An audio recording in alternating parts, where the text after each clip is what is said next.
La règle de base est qu'on peut demander au tribunal de baisser la pension alimentaire, la somme, mais il faut se rappeler qu'il faut prouver que le changement est grave.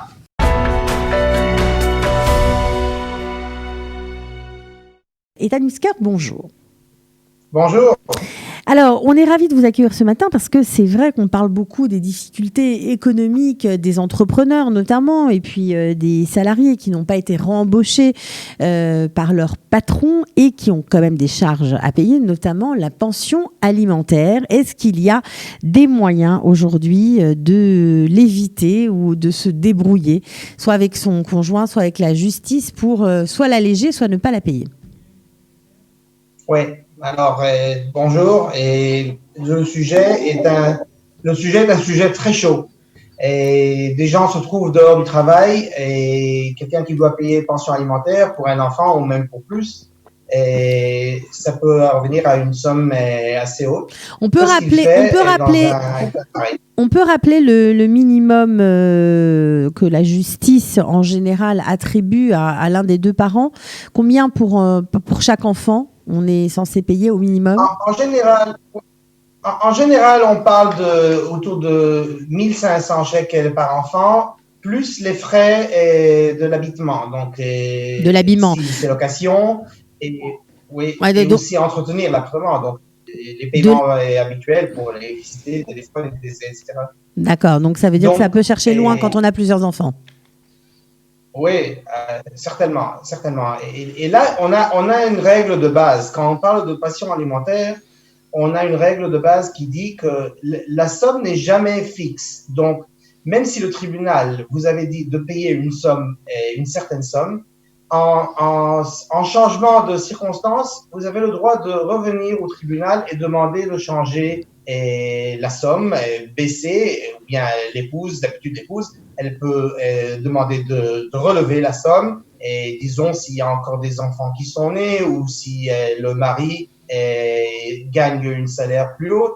Qu'est-ce qu'on fait dans ce cas-là quand en fait il n'y a pas de salaire ou la salaire a beaucoup baissé?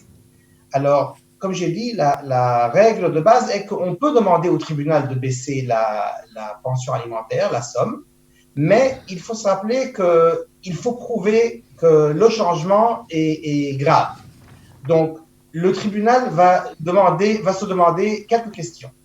Premièrement, est-ce qu'il y a encore des sources? Donc, on sait que des gens, même s'ils sont dehors du travail, des fois, ils sont payés par le travail de la maison. Des fois, il y a des paiements comme de Bituach Leumi, Avtachat Akhnasa, et on prend tout cela en considérance. Et en plus, ce que le tribunal va se demander aussi, est-ce que l'homme ou la femme devant lui a des autres sources? Donc, elle a peut-être un appartement qui est loué, elle a des loyers, elle a peut-être un autre travail qu'elle fait d'une autre part. Et on ne regarde pas seulement la salaire que vous avez gagné avant l'accord.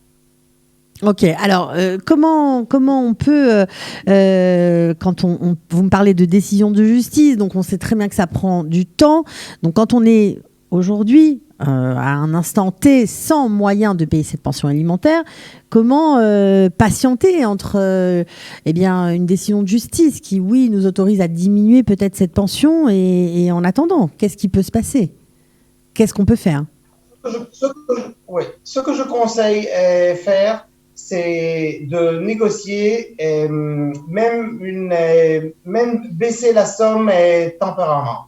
Donc, et souvent, on fait des accords qui disent que d'une façon temporaire, pour 3 mois ou 6 mois, on baisse la somme. On peut même garder la delta. On peut même garder la somme qui manque comme certaines dettes qu'on va payer plus tard. Des fois, quand il s'agit d'un couple où la pension alimentaire fait partie d'un tas de sujets. Par exemple, on vend un appartement et autour de divorce, on vend souvent les biens et on vend un appartement. Donc, on peut même faire un accord que le dette va être diminué de la partie du mari ou du père, dans cet exemple-là, et de l'appartement.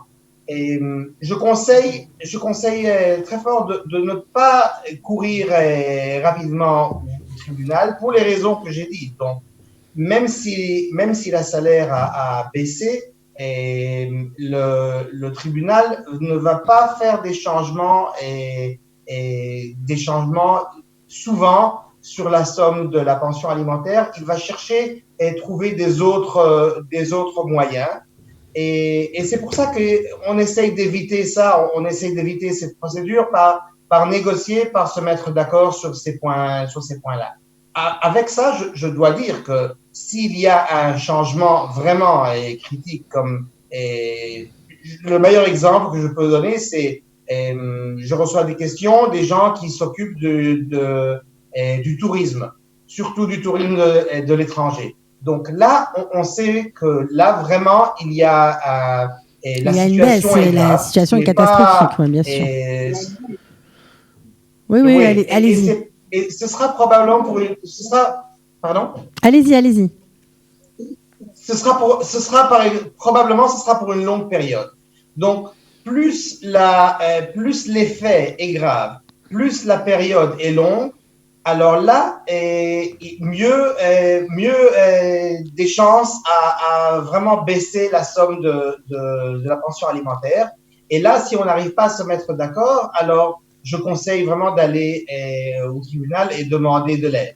Mais quand il s'agit de quelque chose de temporaire, de quelque chose comme on voit sur pas mal de domaines dans notre pays, donc certains métiers qui ont envoyé les employés, maintenant ils commencent à les rembaucher. Donc là, je pourrais pas vraiment vite au tribunal, j'essaierai de faire quelque chose. C'est-à-dire que si la situation n'est pas critique des deux côtés pour les deux personnes ou pour l'un des deux, s'ils ne travaillent pas dans un secteur vraiment à risque, essayez de se mettre d'accord avant d'aller au tribunal parce qu'on sait très bien que ça va être long. Donc ça ne vaut pas le coup d'aller au tribunal pour réévaluer la pension alimentaire si on ne sait pas que la situation risque de perdurer dans le temps. C'est ça ce que vous êtes en train de nous dire. C'est ça, oui. Okay. Et de toute façon, il faut se rappeler qu'aujourd'hui, quand vous ouvrez un dossier au tribunal, de toute façon, on est envoyé d'abord pour une période autour de 30 jours ou 45 jours. On est envoyé pour une période d'essayer de négocier et essayer d'aller à une sorte de guichet, ce qu'on appelle. Alors là, de toute façon, si on essaie de le faire avant, on n'a que à gagner de ça. Ok, bien Maître Lipsker, merci beaucoup d'avoir parlé de ce sujet qui doit toucher de nombreuses familles, on le comprend. Donc c'est l'occasion également de leur envoyer nos pensées, notre soutien. Merci d'avoir participé ce matin. Pour tout savoir sur le coronavirus en Israël, les recommandations officielles mises à jour, les aides au Olim et tous les services proposés par le gouvernement, les municipalités, Kalita et les associations francophones d'Israël, dans cette période de crise inédite, connectez-vous sur www.info-covid19-kalita.com.